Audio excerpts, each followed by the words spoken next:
ആണ്ടുവട്ടം 4-ാം വാരം ബുധൻ.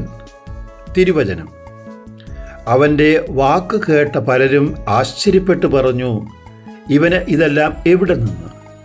ഇവൻ മറിയത്തിൻ്റെ മകനും യാക്കോബ്, യോസെ, യൂദാസ്, ശിമയോൻ എന്നിവരുടെ സഹോദരനുമായ മരപ്പണിക്കാരൻ അല്ലേ? മാർക്കോസിൻ്റെ സുവിശേഷം 6-ാം അധ്യായം 2-3 തിരുവചനങ്ങൾ.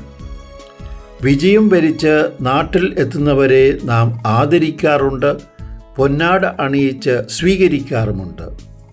എന്നാൽ വചനം പ്രസംഗിച്ച് അനേകരെ ആകർഷിച്ച് സ്വന്തം നാട്ടിൽ നസ്രത്തിൽ എത്തിയപ്പോൾ യേശുവിനെ സ്വന്തം നാട്ടുകാർ നിരസിക്കുകയാണ് ചെയ്തത്.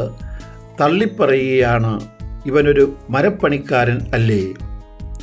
അന്ന് യേശുവിനെ സ്വന്തം ഗ്രാമം തള്ളിപ്പറഞ്ഞതിൽ നാം അത്ഭുതപ്പെടേണ്ട. ഇന്നും ആ കഥ തുടരുകയാണ്. ഇന്നും നമ്മുടെ കുടുംബങ്ങളിൽ റിജക്ഷൻ, നിരാകരിക്കപ്പെടുന്നതിൻ്റെയും ഒതുക്കപ്പെടുന്നതിൻ്റെയും കഥകൾ തുടരുകയാണ്. സാമ്പത്തികമായ സഹായം കിട്ടിക്കൊണ്ടിരിക്കുമ്പോഴും വൃദ്ധസദനങ്ങളിൽ തള്ളപ്പെടുന്നവരുടെ നൊമ്പരവും ബോർഡിങ്ങിൽ ഒറ്റപ്പെടുന്ന കുട്ടികളുടെ നൊമ്പരവും മുറിവുകളാണ്.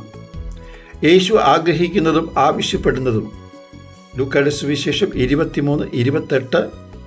ജെറൂസലേം പുത്രിമാരെ, നിങ്ങൾ എന്നെ ഓർത്ത് കരയണ്ട, നിങ്ങളെയും നിങ്ങളുടെ മക്കളെയും പ്രതി കരയുവിൻ. കുടുംബ അംഗങ്ങൾ അനുഭവിക്കുന്ന നിരാകരണത്തിൻ്റെയും തള്ളിപ്പറയുന്നതിനെയും ഓർമ്മിച്ച് കരയുവിൻ. കുടുംബ അംഗങ്ങൾ നേരിടുന്ന ഒറ്റപ്പെടലിനെ ഓർമ്മിച്ചും കരയുവിൻ.